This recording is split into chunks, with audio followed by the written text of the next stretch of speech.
जय हिंद। 30 वर्ष का एक आदमी नीलेश तेलगड़े, गाड़ी चलाने वाला ड्राइवर, एक ब्राह्मण साधु महाराज जिनका नाम सुशील गिरी महाराज 35 साल के, और एक 70 वर्ष के वृद्ध व्यक्ति माननीय एक महाराज, एक साधु कल्प वृक्ष गिरी महाराज, इन तीनों की भीड़ ने मार मार के हत्या कर दी। आप सबको पता होगा। अभी देख लेना तुम, हिंदू मुस्लिम सिख ईसाई करने वाले इसमें आ जाएंगे। बहुत बड़े जहर है, बहुत बड़े नमक हराम है, बहुत बड़े हरामखोर लोग हैं जो किसी भी मॉब लिंचिंग में हिंदू मुस्लिम एंगल ढूंढने लगते हैं। ध्यान रखना, और जो भी इसकी बात करेगा इनसे बच के रहना।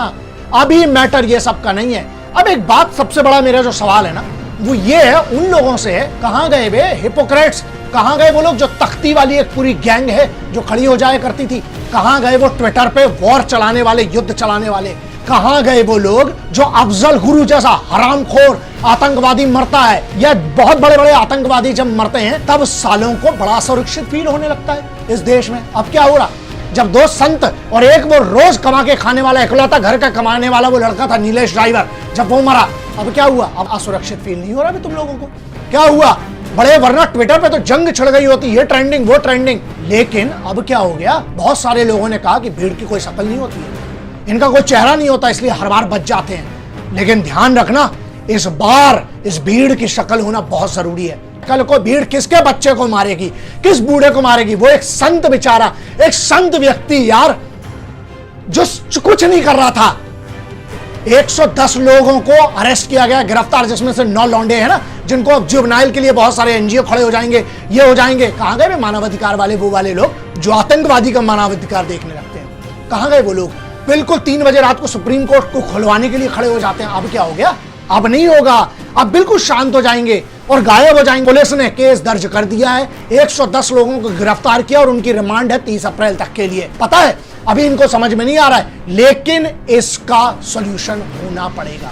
पब्लिक में जब एक संत को मारा जाता है, सुनो, मुझे ये हिंदू मुस्लिम वाली चीज से नफरत थी है और रहेगी। मैं आज पर कह रहा हूं, अच्छा, और रही बात मेरी, चाहे वो तबरेज अंसारी का मामला हो, चाहे वो चंदन गुप्ता का मामला हो, हर बार जब मॉब लिंचिंग हुई है, याद रखना, मेरे वीडियो उठा के देख लो, मैंने ये बात कही है, सिर्फ मुसलमान नहीं मर रहा है, सिर्फ हिंदू नहीं मर रहा है, यहाँ पर हिंदुस्तान मर रहा है। यहाँ पर हिंदुस्तान के कानून का डर मर रहा है, और वो इंसान के अंदर का ईमान मर रहा है जो पत्थर चलाते। इन लौंडों को तुम बच्चों में गिरोगे जो बूढ़ों को वहां पर मार मार के लाठियों से, हथियारों से उनको मार डाला?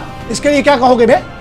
इसके लिए क्या इसको भी तुम धर्म का एंगल देना चाहते हो? इसको भी हिंदू मुस्लिम में बांटोगे? तो एफआईआर रजिस्टर की, जितनी इंफॉर्मेशन लिमिटेड है मेरे पास, लेकिन जितनी है उसके हिसाब से ये है, बहुत क्लियर है। 6 सेक्शन लगे हैं इंडियन पीनल कोड, भारतीय दंड संहिता के हिसाब से। सेक्शन 302, सेक्शन 148, सेक्शन 149, इसके अलावा 120B, सेक्शन 427, ये 6 धाराएं लगी है इन लोगों के ऊपर। कानून की कमी नहीं है, कानून सही है, कानून मॉब लिंचिंग के खिलाफ बहुत तगड़ा है, लेकिन उसको इंप्लीमेंट करना पड़ेगा। सीआईडी को इसको हैंडओवर कर दिया गया है। 2 सब इंस्पेक्टर थे, वो इसमें सस्पेंड हो चुके हैं। धारा नंबर 34 क्लियरली है, जहां पर कॉमन इंटेंशन होती है। चाहे भीड़ के जितने भी लोग थे, उनकी एक इंटेंशन क्लियर थी, इन साधुओं को मारना। जब तक ऐसे हरामखोरों को, जब तक ऐसे लोगों को जो कानून को कुछ नहीं समझते हैं, जब तक कानून का डर पैदा नहीं होगा, ऐसी होती रहेंगी दुर्घटनाएं। इसलिए ध्यान रखना ये बात। तो क्यों कानून अपनी ताकत दिखा के इन हरामखोरों को